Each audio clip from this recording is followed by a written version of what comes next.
1號大家有少少上，今日我終於可以開箱我哋嘅 Seed 嗰把劍啦，好嘢！我哋首先揾下佢個箱先，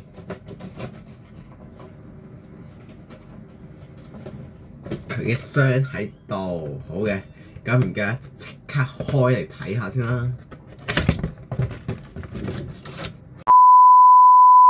我嘅都唔同大家玩啦，係真嘅嗰一把劍，神咗就俾我拎咗出嚟啦。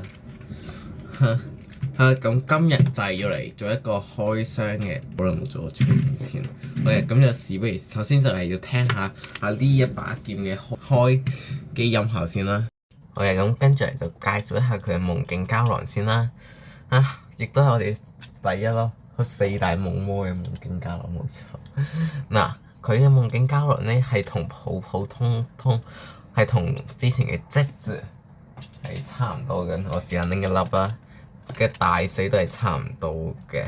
頂多就係呢度冇好似質字咁樣咁晶瑩剔透，同埋呢度多咗少少嘅噴漆藍地色嘅污跡咁樣啦。而當中佢嘅圖案咧係類似一條龍咁樣，一條龍咁樣飛過去，由一個白色嘅蜘蛛唔係白色嘅嘢係咁樣飛過去咁樣咯。咁就事不宜遲，我哋首先嚟聽下佢嘅輕算先啦。首先照樣係插入去，跟住拍，跟住咧係要撳呢一度撳入去，跟住就係拎出嚟。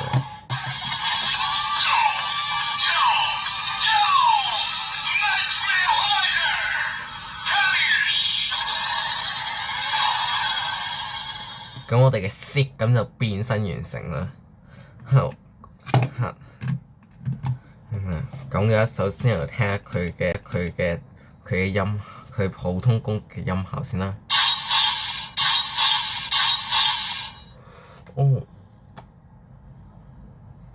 係類似斬擊咁樣嘅。咁嚟到試下轉動夢境膠囊，跟住再撳啦。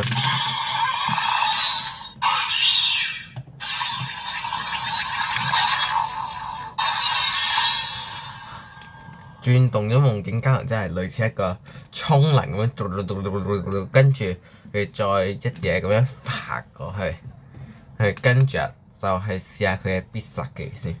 咁首先就係將兩把劍再一次融合翻先啦，跟住再要轉動夢境膠囊，係融合咗之後先要轉動。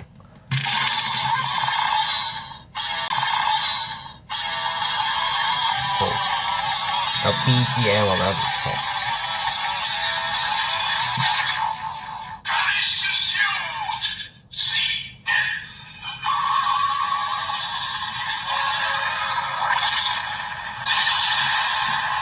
個必殺其實有4個龍嘅4個角咁樣融合埋，跟住我哋蝕咗一嘢踢過去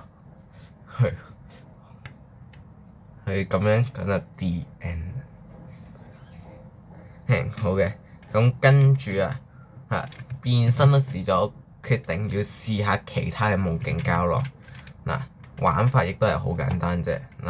首先照樣都係分開兩把劍先啦。其實你可以揀分或者唔分，但我鍾意分開多啲，嚟到換咗夢境。我試大揀粒，拎翻啱啱用過嘅巴利護盾啊，我唔識講英文，照樣都係插落去。佢咧係同質字嘅插入音效都係一樣，會嗌佢個夢境膠囊嗰個作用啦。但係佢嘅係類似於陰間啲嘅，即係類似係一種唔識形容。好啦，咁是但一樣轉動綠色嘅。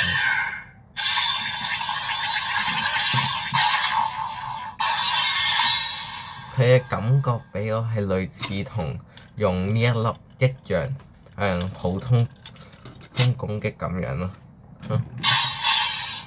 咁樣咯。但係呢度係會着翻嗰一粒夢境膠囊所對應嘅顏色，即係例如係綠色，所以佢就係綠色。跟住咧，我覺得可以試多幾粒，再揀多一粒先，再揀多嗱，試下我哋嘅等離子同埋我哋嘅 booster。OK， 都係一樣嘅音效，只係換咗個名同埋顏色啫。咁再試下我哋嘅 booster。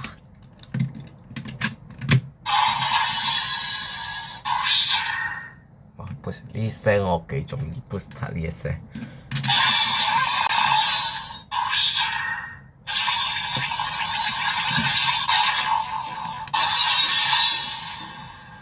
佢嘅顏色係類似漸變咁樣嘅，即係用 booster 佢唔會係呢一笪紅色，呢一笪係藍色，呢一笪係綠色咁樣，佢係類似漸變咁樣啦，即係由紅色變做藍色再變綠色咁樣嘅，唔錯。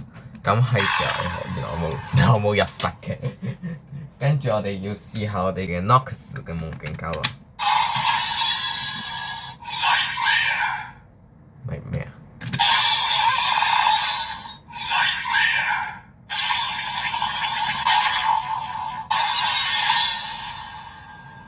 佢嘅音效咧就應該係同用 Z 嘅腰嘅驅動器一樣，都係通用嘅音效嘅。而呢度嘅顏色採用係用翻啱啱嘅 booster 下嘅漸變色咁樣，唔錯。又冇入實嘅喎，又冇入實。咁既然係咁嘅話，我哋要兌現翻之前我想做嘅實驗。用翻我哋嘅 Midnight Shadow，OK，咁試下先啦。首先落翻佢先啦。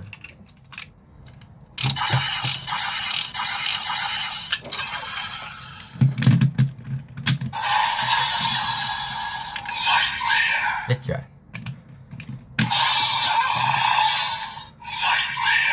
好，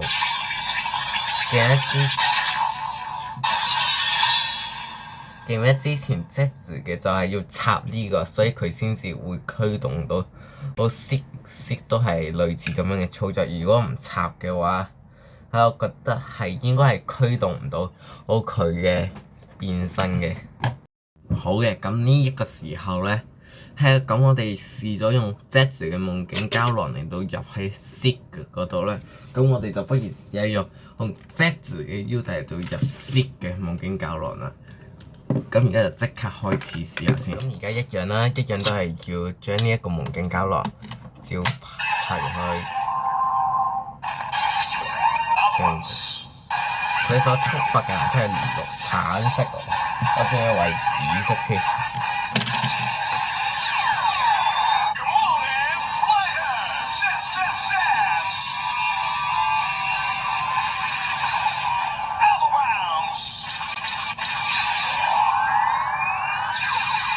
橙色嘅，好嘅，咁而家就試下碌一碌佢先。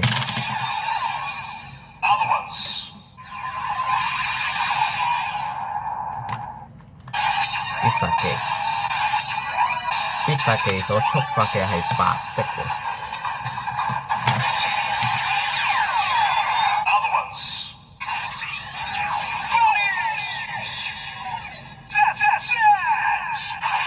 跟住就係通用音效啦，咁就係超必殺技先。依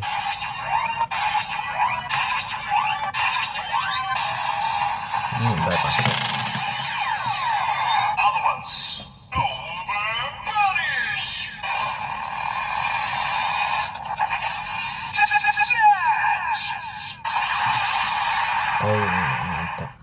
唔錯，我覺得係唔錯嘅。好啦，咁今日嘅影片就到咁多啦。